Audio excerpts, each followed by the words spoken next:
사실 뭐 이런 말 좀 그렇지만 화재라는 게 이제 뭐 나고 싶어서 나고 이런 건 아니잖아요. 정말 예상치 못한 상황에 나게 되는 건데 혹시 교수님 뭐 사례 중에서 이런 경우도 있더라 혹시 뭐 기억에 남는 사례 하나만 좀 예로 들어주실 수 있을까요? 실제로 이제 뭐 다양한 요인에 의해서 화재들이 발생을 하고 또 사실 우리가 알려지지 않은 이런 요인들에 의해서도 화재가 발생을 하거든요. 네. 또 최근에는 반려동물들을 굉장히 많이들 키우고 있기 때문에 고양이라든지 또 강아지 이런 것들이 전선을 물어뜯거나 화기를 취급하는데 초를 치거나 넘어뜨리거나 이래서 이제 애완동물에 의해서 화재가 발생하는 경우들도 네. 간혹 있습니다. 그렇기 때문에 이런 것들도 우리가 좀 한 번쯤은 유심히 살펴볼 필요는 있겠습니다. 요즘에는 참 뭐 직장뿐만 아니라 아파트도 되게 높이 많이 잘 짓잖아요. 이런 고층 건물에 화재가 발생했을 때 저희가 또 어떤 부분들을 조금 더 인지하고 있으면 좋을까요? 네, 사실 이제 높은 건물들 막연히 저렇게 높은데 어떻게 불을 끌까? 네. 또 저렇게 높은데 불 나면 어떻게 대피하지?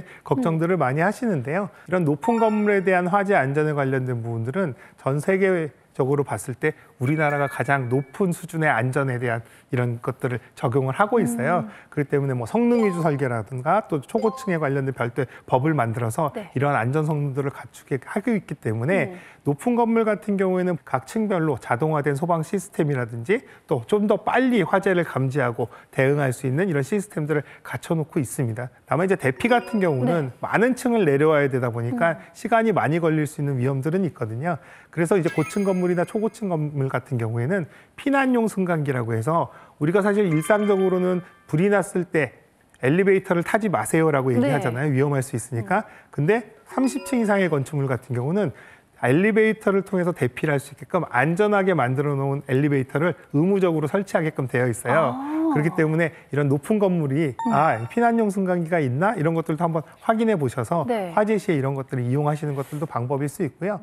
뭐 최근에 있었던 그 전기차 뭐 배터리 문제 또 전기차 화재잖아요. 근데 이 전기차에서 화재가 났을 때 진압법은 뭐 조금은 다르다고 들었는데 맞는지도 궁금하고 또 어떻게 대처를 해야 하는지도 말씀을 좀 듣고 싶습니다. 예. 청라 지하 주차장에서 전기차로 인해서 화재가 발생하면서 지하 주차장 전체가 전소되는 큰 피해를 입었는데요. 그러다 보니까 우리나라의 많은 분들께서 전기차 너무 위험하구나 이렇게 이제 많이들 생각을 하고 계신데요. 실제로 통계상으로 보면 사실 전기차가 일반 휘발유차나 디젤차보다 화재가 더 많이 발생하는 건 아니에요.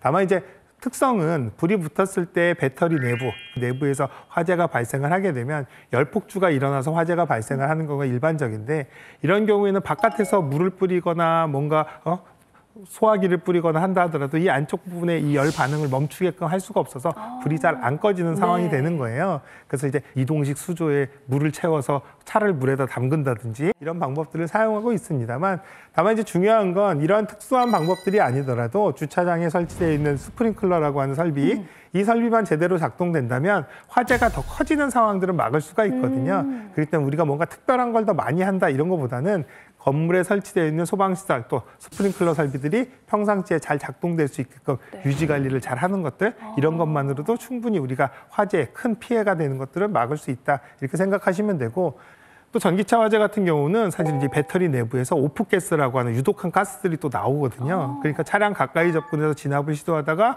유독한 가스에 의한 위험도 있고 또 실제로 이제 잘 안 꺼지다 보니까 장시간 이제 체류하게 되면서 더 화재가 커져서 위험해질 수가 있기 때문에 사용자 입장에서는 빨리 대피하시고 안전하게 신고하시는 게 가장 중요하다 말씀드릴 수 있을 것 같아요.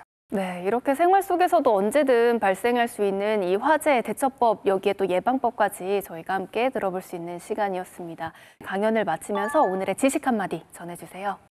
노력하는 자만이 안전할 수 있다. 사실 엄청난 노력이 아니라 우리 생활 속의 작은 습관, 또 안전에 대한 관심들만 가지고도 충분히 우리가 화재로부터 또 다양한 재난으로부터도 안전할 수 있다라는 부분들 꼭 말씀드리고 싶습니다.